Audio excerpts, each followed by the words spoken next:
Good evening, good evening, good evening, everybody. Good evening, sir. Good evening, sir. Good evening, pa. So last week, அதாவது போன வாரம் நடந்த மூலக்கூறு அடிப்படையிலான பாரம்பரியம் சரியா, மூன்றாவது பகுதி டெஸ்ட் நடந்தது, வீக் டெஸ்ட் 19th. ஸோ அதுல கேட்கப்பட்டிருந்த 25 கேள்விக்கான பதில் ஏற்கனவே தெரிஞ்சிருக்கும், இருந்தாலும் அதுக்கான விளக்கங்கள் என்ன அப்படின்றத பத்தி நாம இந்த காணொலியில பார்க்கலாமா? Yes, sir. ரைட். முதல் கேள்வி, மனித ஜீனோம் திட்டம் துவக்கப்பட்ட ஆண்டு எது? முதல் விருப்பம் 1880, இரண்டாவது விருப்பம் 1990, மூன்றாவது விருப்பம் 2000, நான்காவது விருப்பம் 2004. எதுப்பா? 1990. Option B 1990. எப்ப முடிஞ்சது தெரியுமா? எப்ப முடிஞ்சது? 2006 3? ஆஹா, 2003 சார். 2003. சரியா? அப்ப எத்தனை வருஷம் நடந்தது இந்த ப்ராஜெக்ட்? 13 வருஷம். 13 வருஷம் நடந்தது. எப்படி கேட்டாலும் நம்ம அதுக்கு ஏத்த மாதிரி பதில் சொல்லக்கூடிய நிலைமையில இருக்கணும். ஓகே, அப்ப ஃபர்ஸ்ட் கேள்விக்கு பதில் ஆப்ஷன் பி தான். அடுத்து ரெண்டாவது கேள்வி, மனித ஜீனோம் திட்டத்தின் தோராயமான உத்தேசிக்கப்பட்ட மொத்த மதிப்பீட்டு செலவு அமெரிக்க டாலர் மதிப்பு எவ்வளவு? ஆப்ஷன் ஏ 6 பில்லியன் டாலர்கள், ஆப்ஷன் பி 3 பில்லியன் டாலர்கள், ஆப்ஷன் சி 7 பில்லியன் டாலர்கள், ஆப்ஷன் டி 9 பில்லியன் டாலர்கள். 9 பில்லியன் டாலர்கள் சார். ஆமா, 9 பில்லியன் டாலர்கள் அமெரிக்க டாலர் மதிப்புல வெளியிடப்பட்டது. சரிப்பா, இப்ப ஒரு ஃபார் எக்ஸாம்பிள் ஒரே ஒரு பேஸ் பேரை நீங்க சீக்வன்ஸ் பண்ணீங்கன்னா எவ்வளவு டாலர் தேவை? $3. ஆமா, ஒரே ஒரு காரணிய வரிசைப்படுத்துவதற்கு $3. ஆக மொத்தத்துல எல்லாத்துக்கும் சேர்த்து 9 பில்லியன் டாலர். மற்ற ஆப்ஷன்லாம் இதுக்கு வராதுங்க, தப்புங்க. ரைட். அடுத்தது, மனித ஜீனோம் திட்டம் மேம்பாடடைந்த உயிரியல் பிரிவில் எதனுடன் நெருக்கமாக தொடர்புடையது? முதல் விருப்பம் உயிரி தொழில்நுட்பவியல், இரண்டாவது விருப்பம் மூலக்கூறு உயிரியல், மூன்றாவது விருப்பம் உயிர் தகவலியல், நான்காவது விருப்பம் நுண்ணுயிரியல். எது இதுக்கு சரியான பதில்? உயிர் தகவலியல். பயோ இன்ஃபர்மேட்டிக்ஸ் தான். சரியா? எதுக்காக பயோ இன்ஃபர்மேட்டிக்ஸ் இந்த ஹியூமன் ஜீனோம் ப்ராஜெக்ட்ல பயன்படுத்தினாங்க?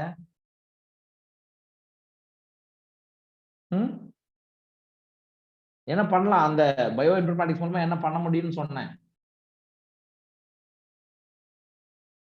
என்னப்பா பதிலே காணோம்?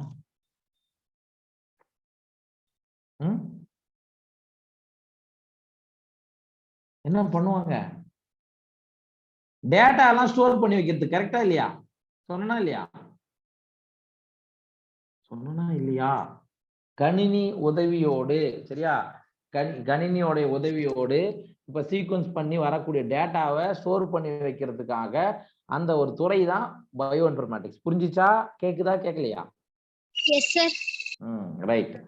அடுத்தது, 13 வருட செயல் திட்டமான மனித ஜீனோம் திட்டம் எந்த நிறுவனத்தால் ஒருங்கிணைக்கப்பட்டது மற்றும் இதற்கு கூடுதலாக பங்களித்தவர்கள் யார்? முதல் விருப்பம் அமெரிக்காவினுடைய ஆற்றல் துறை, எனர்ஜி டிபார்ட்மெண்ட், இரண்டாவது விருப்பம் தேசிய சுகாதார நிறுவனம், நல்வரவு அறக்கட்டளை, அதாவது welcome trust of UK and world health organisation, மூன்றாவது விருப்பம் ஜப்பான், சீனா, பிரான்ஸ், ஜெர்மனி மற்றும் பிற நாடுகள், நான்காவது விருப்பம் இவை அனைத்தும்.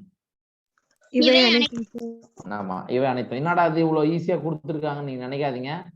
நீங்க யோசித்து நீங்க இப்ப சொல்ல மாட்டீங்க என்னடா அது கேள்விகள்லாம் அப்படியே டைரக்டா இருந்து வருது அப்படின்னு நீங்க இப்ப சொல்ல மாட்டீங்க. உங்க நீட் எக்ஸாம் எழுதிட்டு பிரகாரம் தெரியும். ஸோ இந்த கேள்வியெல்லாம் நம்ம விவாதிச்சிருக்குன்னு உங்களுக்கு தெரியும். அப்படின்னு தான் உங்களுக்கு புரியும். ஓகே, அடுத்தது, மனித மாதிரி தவிர ஜீனோம் வரிசைப்படுத்தப்பட்ட ஏனைய மாதிரிகள் எவை? பாக்டீரியா, ஈஸ்ட், இரண்டாவது விருப்பம் கேனராபிடிஸ் எலிகன்ஸ் ஒரு நெமட்டோடு, மூன்றாவது விருப்பம் ட்ரோசோபில்லா, நெல் அராபிடாப்சிஸ், நான்காவது விருப்பம் இவை அனைத்தும்.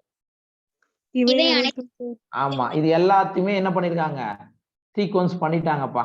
ஸோ மனுஷனோட தவிர மனுஷனோட சேர்ந்து மற்ற சில இந்த மாதிரியான பாக்டீரியா, ஈஸ்ட், இந்த ஒரு வகையான நெமட்டோடு, ட்ரோசோபில்லா, நெல் அராபிடாசிஸ் இதனுடைய டிஎன்ஏ வரிசையெல்லாம் என்ன பண்ணிருக்காங்க? ஆல்ரெடி சீக்வன்ஸ் பண்ணிட்டாங்க.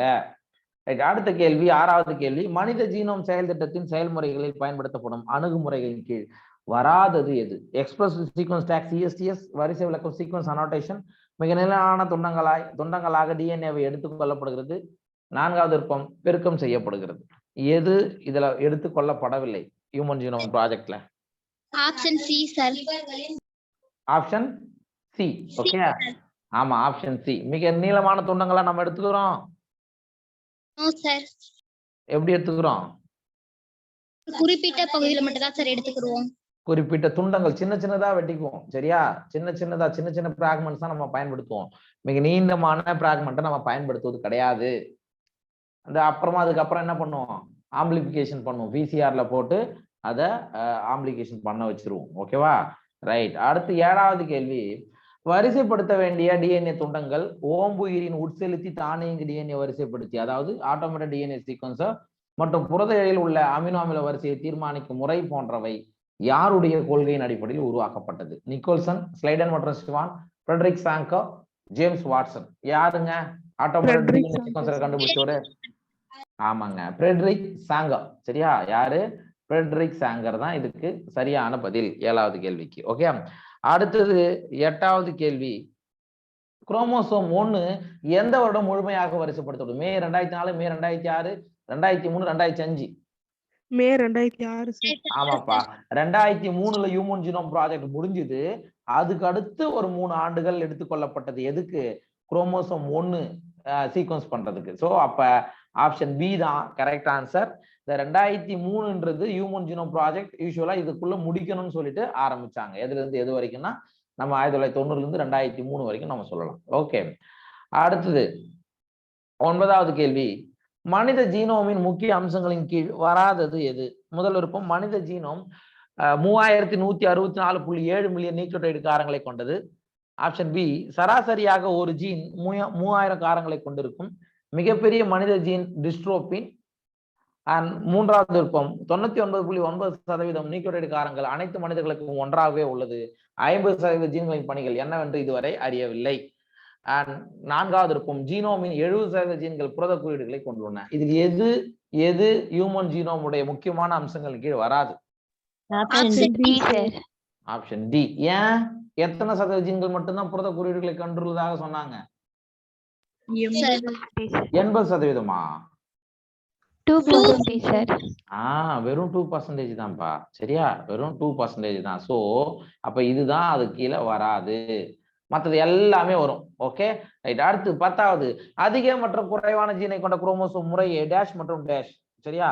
Chromosome 1 2968, Y chromosome 231. Chromosome 1 231, Y chromosome 2968.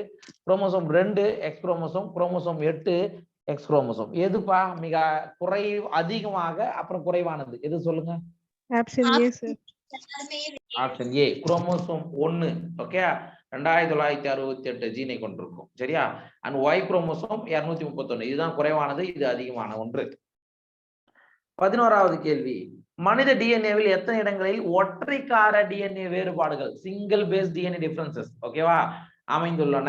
SNPs, SNPs எத்தனை அமைஞ்சிருக்குன்னு கேட்டிருக்காங்க. 1500 இடங்கள், 10,000 இடங்கள், 2.4 மில்லியன் இடங்கள், 1.4 மில்லியன் இடங்கள். எத்தனை இடங்கள்ல SNIPS இருக்கு? 1.4 மில்லியன். 1.4 மில்லியன் இடங்கள்ல single nucleotide polymorphism. So double லேயரா இருந்தா கூட அந்த இடத்துல மட்டும் சிங்கிளா இருக்கும் அப்படின்னு படிச்சிருக்கோம். அடுத்து 12வது கேள்வி. டிஎன்ஏவை வரிசைப்படுத்தும் போது திரள் ஜீனோமிக் டிஎன்ஏ மற்றும் தொடர்ந்து மீளும் டிஎன்ஏ என்ற இரு பகுதிகள் கிடைக்கின்றன. அதாவது ரிப்பீட்டட் இதுவெல்லாம் வருதுல, அதெல்லாம் கிடைக்குது. இந்த பகுதிகள் அடைத்து செய்ய செறிவு மைய விலக்கம் டென்சிட்டி கிராடியன்ட் சென்ட்ரிஃபியூகேஷன் மூலம் பிரிக்கப்படும் பொழுது டிஎன்ஏ திரள் டிஎன்ஏ பெரிய உச்சவரம்பை வருகிறது. இதில் கிடைக்கும் சிறிய உச்சவரம்பு எவ்வாறு அழைக்கப்படுகிறது? சரியா? ஸ்மால் பீக் என்னன்னு சொல்றோம். தொடர்ந்து மீளா டிஎன்ஏ நான் ரெப்பிட்டேட்டிவ் டிஎன்ஏ, சேட்டலைட் டிஎன்ஏ, தொடர்ந்து மீளும் டிஎன்ஏ, ரெப்பிட்டேட்டிவ் டிஎன்ஏ, இடைப்பட்ட டிஎன்ஏ. ஆமாப்பா, எது? Satellite DNA. சரியா? சிறிய உச்ச வரம்பு சின்ன ஸ்பீக் வர்றது என்னன்னு சொல்லுவாங்க? சேட்டலைட்னு சொல்லுவோம். அடுத்த கேள்வி. மரபணு நிலையில் ஏற்படும் மாறுபாடு எவ்வாறு அழைக்கப்படுகிறது? இது சடிதி மாற்றத்தால் ஏற்படுகிறது. முதல் விருப்பம் பாலிமார்பிசம், 2வது விருப்பம் மங்கோலிசம், 3வது விருப்பம் சாதாரண நோய்கள், 4வது விருப்பம் இவற்றில் எதுவும் இல்லை. Polymorphism sir. ஆமாப்பா, டிஎன்ஏவில் ஏற்படக்கூடிய மாறுபாடு நம்ம பொதுவா என்ன சொல்றோம்? பாலிமார்பிசம். மங்கோலிசம்னா அந்த நிறத்தை பொறுத்தது, அதுக்கு எனக்கு சம்பந்தமே கிடையாது. அடுத்து 14வது கேள்வி. ஆரம்ப காலத்தில் டிஎன்ஏ கைரேகை நுட்பத்தை உருவாக்கியவர் யார்? மிசல்சன், மேத்யூ ஸ்லைடன், அலெக்ஸ் ஜெப்ரிஸ், சொல்லுங்க பார்க்கலாம். First electron sorry DNA fingerprinting யாருப்பா? Alec Jeffreys. சரியா? அலெக் ஜெஃப்ரிஸ் தான் ஃபர்ஸ்ட் இந்த டிஎன்ஏ தடவியல் முறையை என்ன பண்ணாரு, அறிமுகம் செஞ்சார் அப்படின்னு சொல்றோம். இவர் யூகேவுடைய லெசிஸ்டர் பல்கலைக்கழகத்துல இந்த இது ஆரம்பிச்சாருன்னு சொல்றோம். ரைட்டா? இந்தியாவில் தடய அறிவியல் துறை தொடங்கினவங்க யாரு? ஆமா, காஷ்யப், வி.கே. காஷ்யப் மற்றும் டாக்டர் லால்ஜி சிங். இவங்க தான் இந்தியாவில் இந்த ஃபிங்கர் பிரிண்டிங்கை பத்தி சொன்னவங்க. Okay, right. அடுத்த கேள்வி, 15வது கேள்வி. டிஎன்ஏ கைரேகை நுட்பத்தில் சேட்டலைட் டிஎன்ஏ பயன்படுத்தப்படுகிறது. இந்த சேட்டலைட் டிஎன்ஏ மிக அதிக அளவு பாலிமரத்தை கொண்டுள்ளது. இதற்கு டேஷ் என்று பெயர். Polymer chain reaction PCR, enzyme இம்யூனோசாப்டேஸ் ELISA, single nucleotide polymer SNPs, variable number of tandem டிவிட். சொல்லுங்க பார்க்கலாம். VNTR sir. ஆமாப்பா, அதிகமான வேரியேஷன் காரணம் எதுனா இந்த VNTR தான், variable number of tandem repeats தான். ஓகே. அடுத்த கேள்வி, 16வது கேள்வி. டிஎன்ஏ கைரேகை நுட்பத்தில் உள்ள படிநிலைகளின் கீழ் வராத படிநிலை எது? கேள்வியை பார்த்துக்கணும். ரைட்டா? ஃபர்ஸ்ட் விருப்பம் டிஎன்ஏவை தனிமைப்படுத்துதல், ரெஸ்ட்ரிக்ஷன் எண்டோநியூக்ளியஸ் மூலம் செரிமானம் அடைய செய்தல், எலக்ட்ரோபோரசிஸ் முறையில் டிஎன்ஏ துண்டங்களை பிரித்தல். இரண்டாவது விருப்பம் நைட்ரோசெல்லோஸ் அல்லது நைலான் போன்ற செயற்கை சவ்வுகளை பயன்படுத்தி வடிகட்டுதல், அதாவது பிளாட்டிங் முறையில டிஎன்ஏகளை பிரித்தல். மூணாவது பெயரிடப்பட்ட VNTRகளை பயன்படுத்தி கலப்பினமாதல் புரிதல், ஆட்டோ ரேடியோகிராபி முறை மூலம் கலப்பின டிஎன்ஏ துண்டங்களை கண்டுபிடித்தல், எலிசாவை பயன்படுத்தி டிஎன்ஏ துண்டங்களை நகலாக்குதல். எதுப்பா இதுல வராத படிநிலை? எலிசாவை பயன்படுத்தி டிஎன்ஏ துண்டங்களை நகலாக்கும்.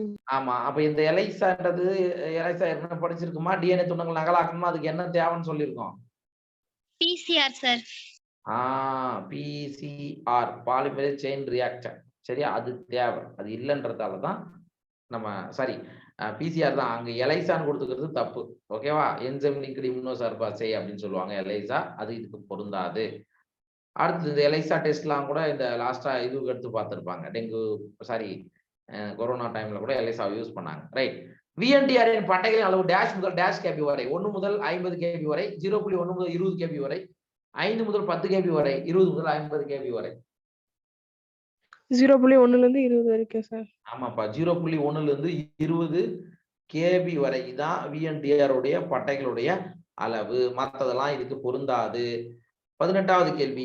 ஆட்டோ ரேடியோகிராமில் காணப்படும் VNTR பட்டைகள் தனிநபர் டிஎன்ஏவின் பண்பாக கருதப்படுகிறது. இது ஒவ்வொரு தனிநபருக்கும் வேறுபடுகிறது, ஆனால் டேஷுக்கு மட்டும் வேறுபடுவதில்லை. முதல் விருப்பம் இருகரு இரட்டையர்கள், ஒரு கரு இரட்டையர்கள்.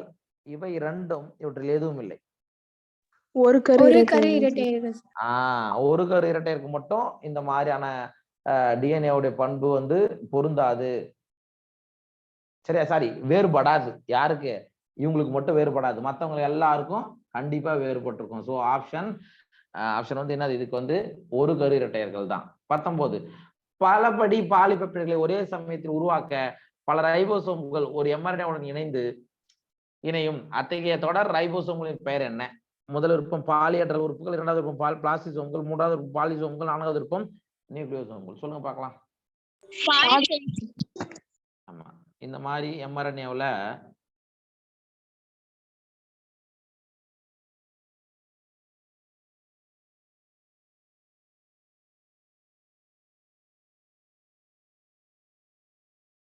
இதுக்கு பேர் தான் என்னது?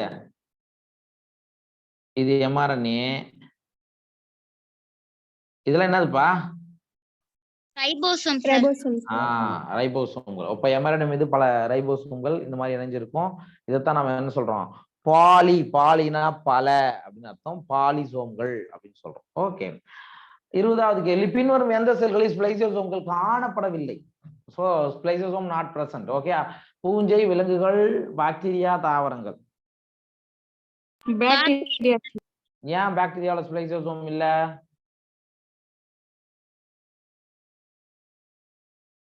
சொல்லுங்க. ஸ்பிளைசியோசோம்னா எங்க உருவாகும்? ஸ்பிளைசியோசோம்ன்றது என்னப்பா? எல்லாரும் பாக்டீரியா ஆன்சர் சொல்றீங்க, கரெக்ட். அதுக்கான விளக்கத்தை சொல்லுங்க.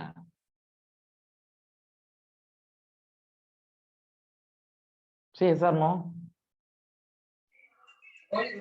யூகேரியாட்டிக் படியெடுத்துல நடக்கும் சார். ஆமா, யூகேரியாட்டிக் பேரிடத்துல ஸ்ப்ளைசியோசோம்னா என்ன சொன்னேன்? ஸ்ப்ளைசிங் ஒரு மெக்கானிசம் நடக்கும்னு சொன்னா, ஸ்ப்ளைசிங் ஸ்ப்ளைசிங்னா என்னன்னு சொன்னேன்? இன்ட்ரான்கள்லாம் நீக்கிட்டு எக்ஸான்கள்லாம் ஜாயிண்ட் ஆகும் சார்.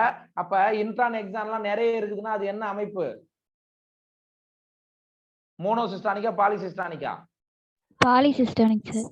அது வந்து பாலிசிஸ்டானிக் நம்ம சொல்லலாம். அப்ப இந்த ஸ்பிளைசியோசோம்கள் எதில் காணப்படவில்லைன்னா யூகேரியாட்டுகள்ல பர்ஃபெக்ட்டா இருக்கும். பூஞ்சை விலங்குகள் தாவரங்கள் எல்லாமே யூகேரியாட்டுகள் தான். ஆனா பாக்டீரியாவுல இருக்காது.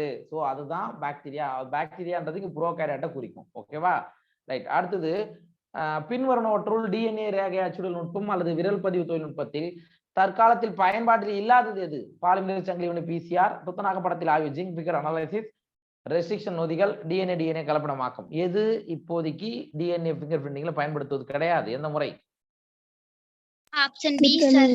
ஆமாப்பா, துத்தநாகம் படத்தில் ஆய்வு அப்படின்றது இப்போதைக்கு நடைமுறையில இல்லை. ஆனா பாலிமர் பிசிஆர் இருக்கு, ரெஸ்ட்ரிக்ஷன் நொதிகள் கட் பண்றதுக்கு யூஸ் ஆகும். சரியா? டிஎன்ஏ ஹைபிரிடைசேஷன் இது எல்லாமே இருக்கு. அடுத்து 22வது கேள்வி, பின்வருவனவற்றுள் சேட்டலைட் டிஎன்ஏ எதில் ஒரு பயனுள்ள கருவியாக உள்ளது? உறுப்பு மாற்று அறுவை சிகிச்சை, பால் இனம் கண்டறிதல், தடயவியல், மரபு பொறியியல். எதுல நமக்கு சேட்டலைட் டிஎன்ஏ ஒரு முக்கியமான இதுவா இருக்குன்னு சொல்றாங்க? சொல்லுங்க பார்க்கலாம். தடயவியல். என்னது? தடயவியல். ஓகே, தடயவியல். அடுத்து 23வது கேள்வி, மனித ஜீனோம் வரிசைப்படுத்துதலில் பொதுவாக எந்த கடத்தி பயன்படுத்தப்படுகிறது? டிடிஎன்ஏ, பிஎஸ்சி மற்றும் ஒய்ஏசி. கடத்தியின் வெளிப்பாடு T/A குளோனிங் வெக்டார். பிஎஸ்சினா என்ன எக்ஸ்பான்ஷன்மா? Bacterial artificial chromosome sir. ஒய்ஏசினா ஈஸ்ட் ஆர்டிஃபிஷியல் குரோமோசோம். ஓகே. அடுத்தது 24வது கேள்வி, டிஎன்ஏ குரோமோசோம்களை ஆய்வு செய்யும் சதன் கலப்படமாக்கும் தொழில்நுட்பத்தில் சதன் ஹைபிரிடைசேஷன் டெக்னிக் பயன்படுத்தாத முறை எது? கூழ்ம மின்பிரிக்கும் முறை, எலக்ட்ரோபோரசிஸ், பிளாட்டிங், தன் ஊடுகதிர் படமெடுப்பு, ஆட்டோ ரேடியோகிராபி, பிசிஆர். எது பயன்படுத்துவது கிடையாது? பிசிஆர் நுட்பம் இதுல பயன்படுத்துவது கிடையாது. சரியா? பிசிஆர் வந்து இதுல பயன்படுத்துவது கிடையாது. மத்தெல்லாம் பண்ணுவாங்க. எலக்ட்ரோபோரசிஸ், பிளாட்டிங் எதை பயன்படுத்துவாங்க தெரியுமா? பிளாட்டிங் எதை பயன்படுத்துவாங்க? என்ன மாதிரியான எதால ஆன ஒரு இழை மாதிரியான அமைப்பு பயன்படுத்துறோம் சொன்னா சொல்லுங்கம்மா. நைலான் சொன்னமா இல்லையா? என்னப்பா எல்லாமே? ரைட்டு. இறுதி கேள்வி, டிஎன்ஏ தடய அறிவியல் என்பது எதை குறிப்பிடுகிறது? டிஎன்ஏ மாதிரிகளின் மூலக்கூறு பகுப்பாய்வு, உருப்பதிப்பு சாதனத்தை கொண்டு மாதிரிகளை பகுப்பாய்வு செய்தல், ஆர்என்ஏவின் பல்வேறு மாதிரிகளை மூலக்கூறு பகுப்பாய்வு செய்யும் நுட்பம், தனி உயிரினங்களின் தடவ அச்சுக்களை அடையாளம் காண பயன்படும் நுட்பம். டிஎன்ஏ மாதிரிகளின் மூலக்கூறு பகுப்பாய்வு சார். ஆமாங்க, டிஎன்ஏ ஃபிங்கர் பிரிண்டிங் வந்து டிஎன்ஏ மூலக்கூறுகளுடைய மூலக்கூறு பகுப்பாய்வு. சரியா? பகுப்பாய்வை பண்றதுக்காக யூஸ் பண்றாங்க. சரிங்களா? ரைட்டு. மற்றதெல்லாம் இதுக்கு வந்து பொருந்தாது. வேற ஏதாவது டவுட் இருக்கா?